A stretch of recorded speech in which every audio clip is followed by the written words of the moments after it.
sport of reining, the number one rule is that your horse is easily guided, that it will do what you want it to do and do it happily and without resistance.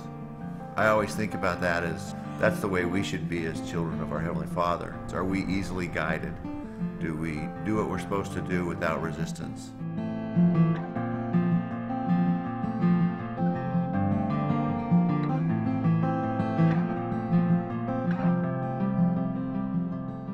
Reiner, she's taught me how to be more outgoing. She always is smiling and always says that the horse did good and she tried her best. She's way above her years as far as the work ethic and the determination. When she was 13, she was reserve world champion. When she was 14, she was world champion.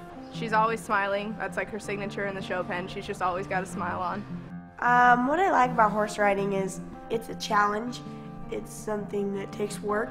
It's taught me a lot of self-discipline. I know what comes first in my life. I know what the priorities are. I mean, church and family and school. She is really the ideal student to work with. When I have my little classroom session before we show, 5 minutes before we go in, she'll just recite to me everything that I told her. And then she goes out and does it exactly the way we talked about.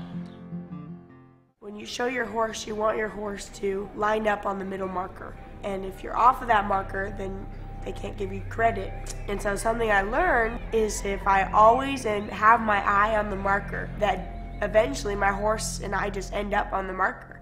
I think that can be related to the gospel in that if we're always concentrating on being a good example or concentrating on making it back to our Heavenly Father, if we really concentrate on it, we'll succeed and we will return there.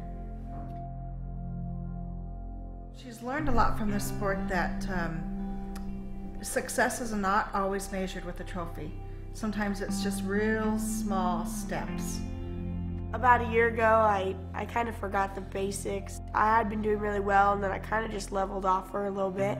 The trainers got together and discussed it and realized, Emily's improved so rapidly, we got to go back to the basics. And so they sent her to a trainer who just teaches riders how to do the fundamentals. I just had to work on the really little things, and after I conquered those, then I was able to succeed more. It's like everything in the gospel. We have to go back to the basics. Are we saying our prayers? Are we reading our scriptures? Are we doing the basics? And if that's happening, the harder things will be a lot easier. And she saw that in her horse riding. That was really the difference that helped her win the world championship.